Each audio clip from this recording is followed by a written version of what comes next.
Matapos ang matinding revelasyon na matagal na palang pinaplano ni Beyond at Pariston kasama ang mga Temp Hunters ang kanilang misyong paglalayag sa Dark Continent, at ang revelasyon din sa nakakagimbal na hilig nitong prinsipe ng Kaken na si Jared Nick. Ngayon na i-review na natin ang chapter 346 o ang episode 7 ng ating Dark Continent review, ay sa wakas malalaman na natin sa kung ano na nga ba talaga ang sumunod ng mga eksena na nangyari matapos ang ginawang pagpirma ni Beyond sa kontrata na ibinigay sa kanya ng V5, at syempre masasaksan din natin ngayon ang bagong Zodiac at ang itinatago pala ng ilang miyembro nito, pati na ang biglaang pagdating ng isang grupo na magsisimula ng karahasan dito mismo sa kuta ng grupo ni Beyond. Yan at marami pang iba ang ating masasaksan sa video to. This is Mr. Miken at huwag na natin patagalin pa. Let's go!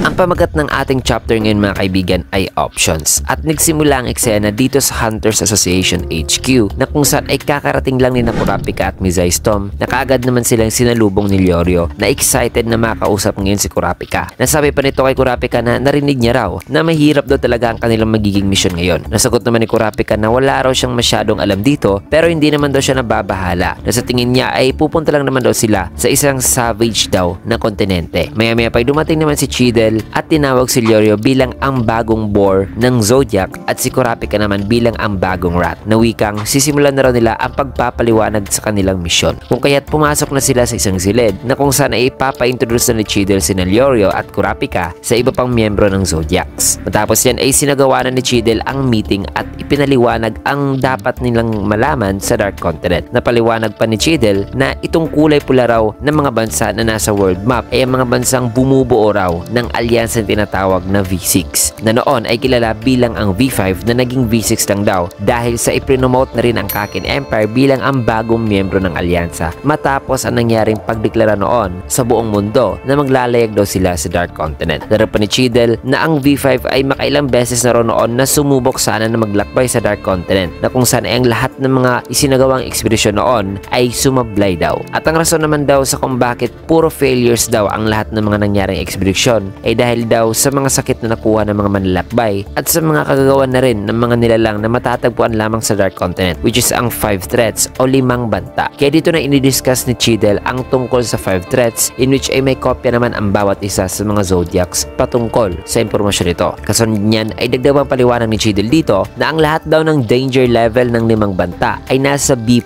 to A daw, na mas mataas pa raw sa danger level ng Chimera Ants na nasa B lamang. Ayon pa kay Chidel na ang kanilang mission daw ay it is either i-overcome ang kahit isa sa mga bantang ito o subukan na itong hulihin at dalhin sa kanilang kilalang mundo in hopes na bakay may benepisyo daw silang mapapakinabangan sa mga bantang ito para sa kapakanan ng sangkatauhan. So medyo kakaiba ang kanilang misyon sa plano ni Jing mga kaibigan, na iwasan talaga o lumayo na lang sa mga bantang yan. Ayon pa nga dito kay Chidel na bukod pa raw sa misyong yan ay nandiyan pa rin daw ang kanilang task na bantayan pa itong si Beyond habang nasa loob ito ng confinement, at nadadalhin daw nila si Beyond sa kanilang idineklarang ang bagong continent na kung saan nila iiwan ng mga immigrants. At kung naaalala niyo mga kaibigan, ang kanilang gagawin ay papariwalain nila ang mga immigrants na ito raw ang Dark Continent, which is itong bagong continent mga kaibigan, which ay ang mga islang to ay nasa neutral zone na sa unahan naman ito ay ang borders na patungong Dark Continent. Paliwanag pa ni Chidel na dadalhin daw nila o ihahatid nila si Beyond sa sinasabi nilang bagong kontinente yan, sapagkat may mga pros and cons daw kasi kung isasama pa nila si Beyond hanggang sa Dark Continent, na sa ngayon ay hindi pa rin nila nagawa ng final decision ang bagay na yan kung isasama ba nila si Beyond o hindi sa Dark Continent mismo. Matapos mapaliwanag ni Chidel ang lahat ng ito ay dito na siya nagtanong kung may mga questions pa ba raw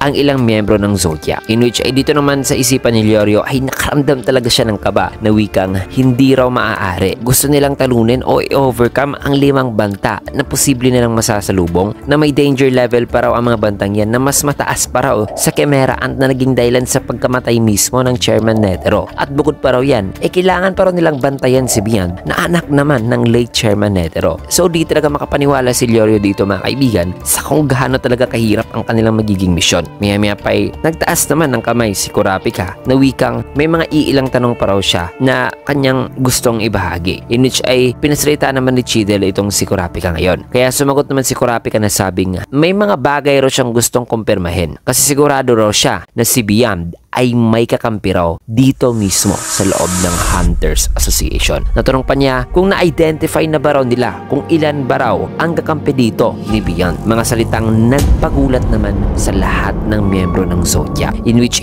tanong naman ni Kansai na sabing, anong sabi mo? Paano mo yan nalaman? Nasagot naman ni Kurapika ng wikang, paano mo hindi malalaman? Kasi base raw sa will o sa videong iniwan ni Netero sa kanila, halata naman daw na ini-expect na raw o naghihintay raw si Beyond sa pagkamatay ng kanyang ama. Kaya imposible raw talaga na sa mga taon-taong buhay pa ang late Chairman Netero ay hindi raw talaga nagprepara si Beyond sa gagawing ekspedisyon. Drag pa ni Kurapika na klarong-klaro na rin daw na nakaplano na rin ang pangingialam ng Hunters Association dito sa kanyang gagawing ekspedisyon. Otherwise ay hindi raw talaga magpapakita o kusang susuko si Beyond dito sa kanila nang walang rason o nang walang naganap na pagpaplano beforehand. Kaya masabi niyang ginawa raw ito ni Beyond na kusang sumuko sa kanila kasi sigurado raw siyang confident itong si Beyond na para sa kanya magagawa niya pa rin makontrol ang ganitong kalaking project o pagpaplano mga kaibigan sa kabila ng pagkakakulong nito. Darag pang paliwanag ni Kurapika na upang magtagumpay daw si Beyond sa kanyang mga pinaplano ay sa tingin niya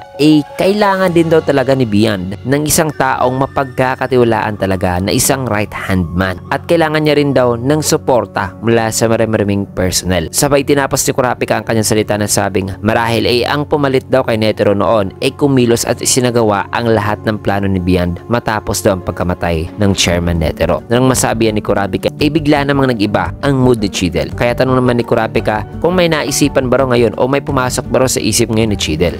Sagot naman ni Chidel na ang taong sinasabing right hand man ni Beyond at ang maraming personnel ay masasabi niya raw parang sina Pariston daw talaga at ang mga temp hunters ang mga yun.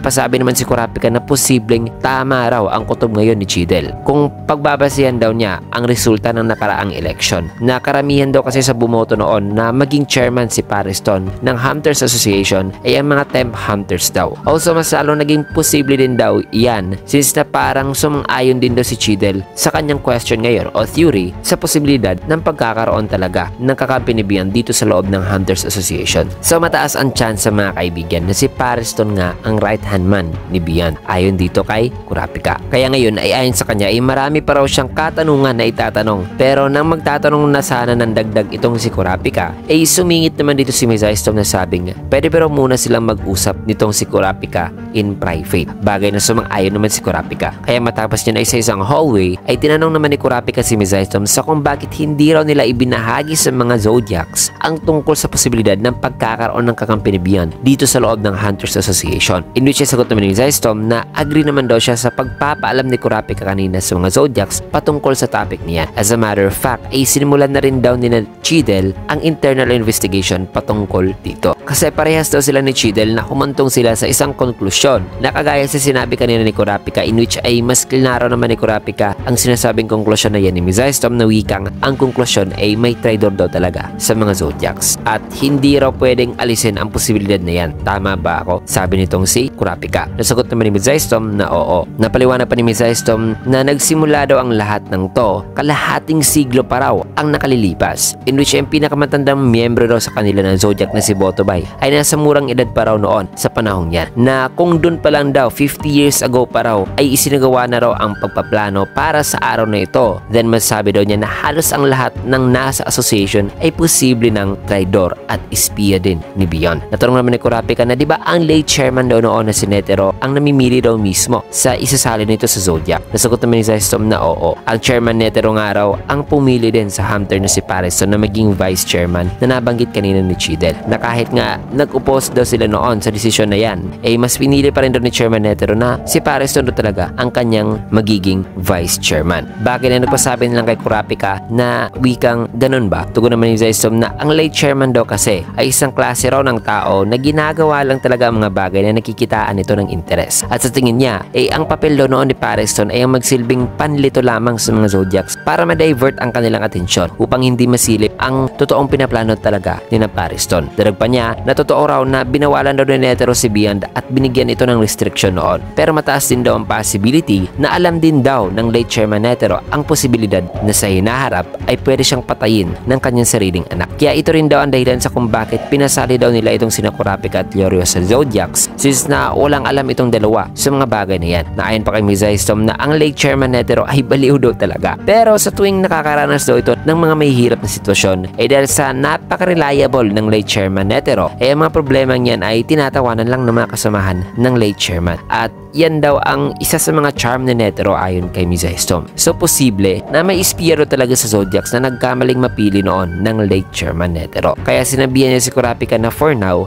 gusto lang daw niya munang i-keep as a secret ang kanilang conversation ngayon o ang bagay na ito. Nasagot naman ni Kurapika na oo, naiintindihan niya na raw. Sabay bumalik na itong dalawa sa loob ng meeting room. Matapos niyan ay dito na isa-isang ipinakita ang bawat Zodiac at ang kanilang magiging papel sa ekspedisyon. Una ay si Cheadle, na kung saan ay siya raw ang mag-organize ng isang top medical team para masiguro ang tamang medical care sa lahat at i-minimize din daw ang risk sa pamamagitan ng pagbibigay ng offer in advance sa mga taong may talento at gawin itong miyembro sa pamamagitan ng Hunter exam. Si Cheadle mga kaibigan ay isang Mrs. Hunter, doctor at lawyer na naka-assign naman sa science team. Sumunod naman ay si Mizystom na sabing sa ngayon ay nagkakandak na raw sila ni Natsacho ng background checking sa mga sasakay ng ship. At salamat din daw kay Botobay ay ngayon ay nakipag-negotiate na rin daw sila na makuha ang listahan ng magiging pasahero ng Black Whale number 1. Sila pa rin daw ang gumawa ng hakbang sa usaping pakipag-contact sa Kakin at V5. Si Mizystom mga kaibigan ay isa namang crime hunter na nag-specialize sa private security na isa rin siyang company manager at naka-assign naman ngayon sa intelligence team. Dito naman sa pangatlong Zodiac, itong si Botobay na sabing hanggat sa may steady raw na connection between sa military ng United States of Saherta, Big Rosy Union at Kakin Empire, then masabi niyang magiging maayos lang daw lahat. Magipag-collaborate din daw siya ng sekreto sa intelligence team which is ang team ni Mizystom upang paplanuhan ang defense strategy after nilang makaland sa Dark Continent. At ang strategy din daw na mapanatiling hindi makakatakas talaga itong si Beyond mula sa kanyang selda. Dito pa ni Botobay na nagprepara na rin daw siya o sila sa mga information patungkol sa mga NEN abilities. Si Botobay naman mga kaibigan ay isang terrorist hunter na isang public prospector at military analyst na naka-assign naman ngayon sa defense team. Pangapat naman ay si Pion na sabing sa ngayon ay dinedevelop na raw nila ang isang software na kayang mag-analyze ng level of risk sa pamagitan daw ng pagkuha ng data sa mga sinaunang text o lingwahe. At once na makuha na raw nila ang listahan ng lahat ng mga passengers sa ship ay pa-prioritize na raw nila ang pagre-reconstruct sa mga data na ibabase daw nila ang risk depende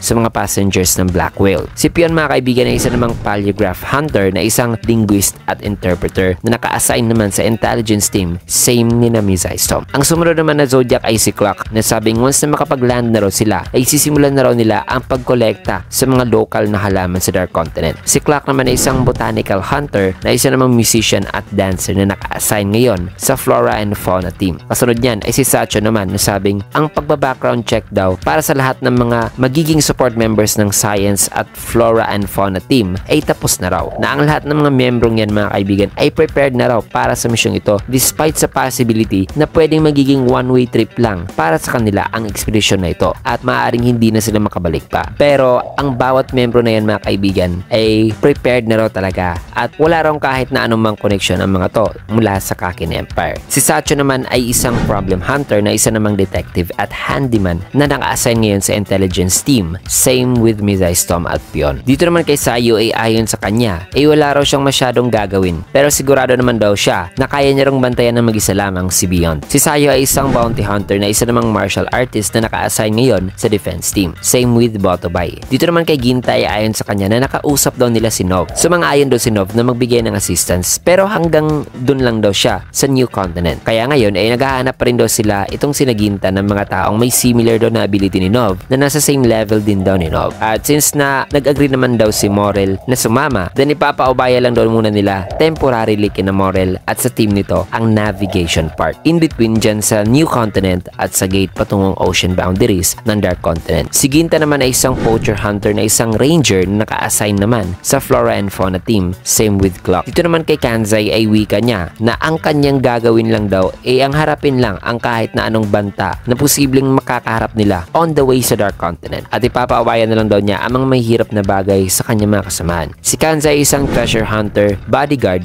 na naka-assign din sa defense team, same ni Nobotobay at Sayu. Habang si Gel naman ay sabi nito na ang kanyang trabaho ay magsisimula lang daw after nila makapag-land sa Dark Continent. So medyo free pa raw siya sa buong ekspedisyon. Pero tinatrabaho naman daw nila ngayon kasama si Sabika ang tungkol sa pagkontrol ng mga nakakahawang disease. Si Gel mga kaibigan ay isang poison hunter na isang coroner at pharmacist na naka-assign naman sa science team kasama ni Chidel at itong si Leorio na isa palang rookie at medical student. Nasabi pa ni Leorio na susuportahan daw niya ang medical team ni Chidel at gusto raw niyang ipaalam na naging swabe raw ang kanilang pag-recruit ng supporting members sa kanilang team. Salamat daw sa kanyang assistance at kahit mahirap daw ang mission na ito ay napaka-importante naman daw nito para sa kanyang sariling goals. Kaya kahit wala pa raw siyang masyadong experience ay gagawin naman daw niya ang kanyang makakaya. Dito naman kay Kurapika na isang bounty hunter na ngay boss ng Nostrad family at naka-assign sa intelligence team kasama si Mizystom, Sacho at Pion ay wika niya na paumanhin daw sa kanyang katanungan patungkol sa traidor o espiya ni Bian dito sa Zodiacs without knowing na hindi niya raw pala alam sa kung gaano complicated ang sitwasyon noon na dinaanan ng Hunters Association. Nadal pa niya na dahil daw sa nature ng kanyang trabaho ay may mga connection daw siya sa mga outlaws at tungkol naman sa Kakin at kay Bian ay makakapagbigay daw siya ng impormasyon sa mga to. Mga impormasyon na hindi raw talaga ibinibigay sana ng gobyerno. So yan, matapos nilang masabi ang lahat ng kani-kanilang roles sa kanilang gagawing mission ay dito na nagsalita si Chidel na sabing malapit na raw magsimula ang bagong hunter exam at iniba na raw nila ang schedule ng exam at ang format ng exam para sa taon na ito kasi ang i-recruit lang daw nila ay mga kinakailangan lang daw nila sa kanilang mission na magpunta sa Dark Continent. So matapos niyan ay ayon pa kay Chidel na kinakailangan daw talaga ng kooperasyon ng bawat isa sa kanila upang makagawa sila ng mas mabuti at mainam na mga desisyon. Kaya kailangan daw nilang magtrabaho bilang isang team at gawing successful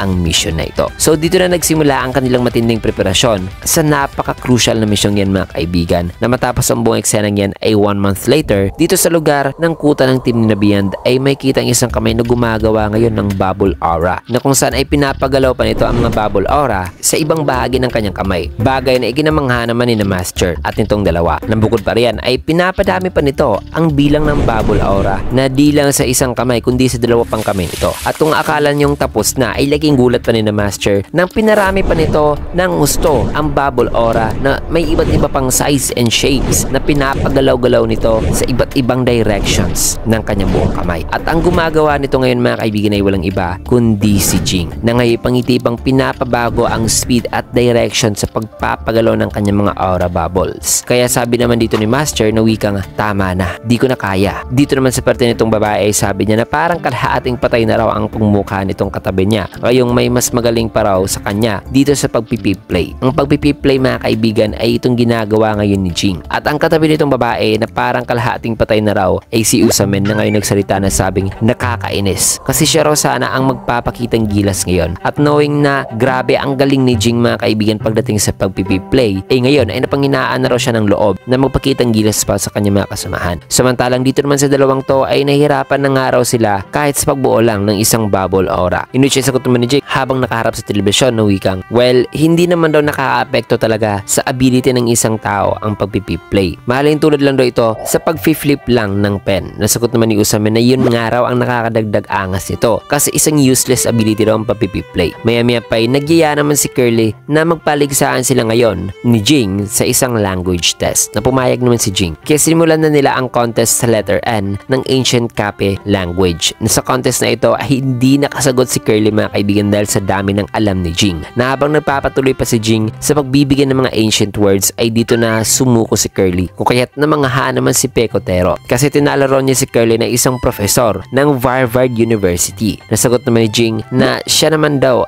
pinag-aaralan naman ng mga bagay na gusto lang niya nang hindi pumupunta sa paaralan. Matapos niya ay dito naman nagsalita si Curly na wikang, okay, inaamin ko na talo na raw siya kaya tatanggapin na raw niya ang pera na inoffer ni Jing sa kanila. Napangiting sagot naman ni Jing na wag mong pilitin ang iyong sarili kasi baka gusto pa raw nitong si Curly ng isa na naman daw language test na this time ay sa non-cool context naman. Bagay na hindi pumayag si Curly mga kaibigan at ininsist na ibigay na lang daw ni Jing sa kanya ang pera kasi idodonate na raw niya ito sa isang scholarship foundation. Bagay na nag-agree naman dito si Jing at isinend na ang pera kay Curly habang si Curly ay nagpapasalamat naman ngayon sa kanya. This means na pumayag na si Curly na si Jing ang kanyang number 2 sa kanilang grupo. Maya-maya pa dumating naman si Pariston na sabing nagtapos na raw ang hunter exam at ang lahat daw ng mga assassin ni Beyond ay hindi raw nakapasok o hindi nakapasa sa exam. Nasagot naman ni Jing na wikang, ganun ba? So mga temp hunters daw pala na yon ay hindi raw pala nakapas sa aptitude test, in which ay pangiting sagot naman ni Pariston na sabing oo. Nagulat nga raw siya dahil medyo matigas-tigas daw pala ang depensa ngayon ng Hunters Association na hindi raw talaga nila nagawang maipasok ang ilan sa mga tauhan ni Beyond. Dala pa ni Pariston na kinumendahan niya raw ang pagiging maingat ng Hunters Association sa pagbabackground check in advance at sa pagbibigay ng high measures sa mga naka-clear at naka-advance sa next round ng exam. Kaya dahil dyan ay sa tingin niya na ang taong ipinalit daw sa kanyang pwesto sa Zodiac ay isang napaka-skilled daw talaga na hunter. Nang masabi yan ni Pariston ay bigla namang may dumating na isang grupo na sabi nitong isa na ang pumalit daw kay Pariston ay marahil ay may kakayahan dong magbasa ng isipan ng tao. Matapos makapagsalita nitong dumating ay tinanong naman ni Pariston si Jing kung kilala ba raw nito si Muher, which is itong nagsalita kanina. Nasagot naman ni Jing na oo. Dito'y sinabihan naman nitong babae si Muher na sabing napaaga yata ang pagbalik mo. Tugon naman ni Muher na hindi raw niya kailangan pang maghintay sa resulta ng exam.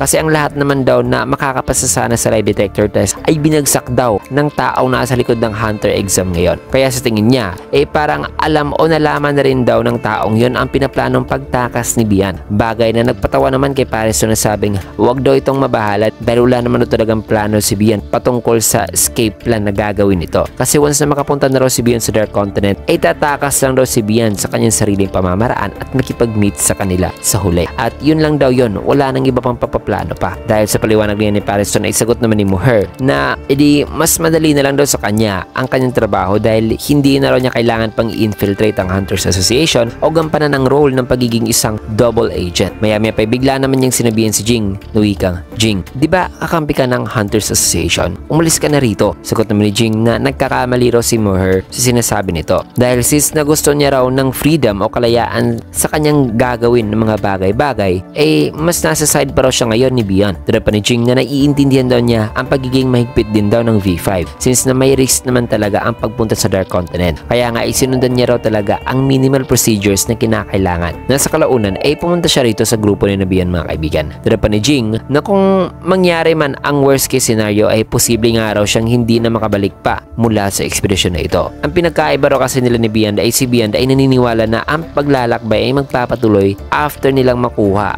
ang bunga o reward ng kanilang ekspedisyon. Kung ang ekspedisyon daw ngayon ni Beyond ay para daw sa kalayaan o para maging malaya ito na gawin ang mga bagay sa buong paglalayag, then mas gaganahan daw siyang tulungan si Beyond. Kasi alam naman natin mga kaibigan na si Jing ay isang ruins hunter, so mas gusto niya talaga na malaya siyang makakapag-explore sa mga lugar nang walang restriction o mga rules na dapat niyang i-follow mula sa V5. Kaya mas pinili niya ngayon na sumali sa grupo ni Beyond rather than the Hunters Association. Anyways, matapos niya na naglubang paliwanag ni Jing, natutulong daw siya sa paglalayag na ito. Pero hindi niya rin hayaan na maging malaya na lang si Pariston na gawin at ipakita ang baluktot daw nitong pagmamahal bilang excuse para makapagsimula ng kaguluhan. Kaya ang kanya rong goal ay ang tulungan si Beyond at the same time ay pigilan naman si Pariston. Sabay tinanong niya si Muher kung tatanggapin ba raw ni Muher ang kanyang gagampan ng papel dito sa grupo. Nasagot naman ni Muher na hindi. Sabay makikita si Pariston na nakangiti. Matapos masabihan ni Jing ay dito naman medyo naramdaman ang tensyon sa silid. Kaya dito na pinakalma ni Usame ang lahat na sabing sigurado naman daw sila na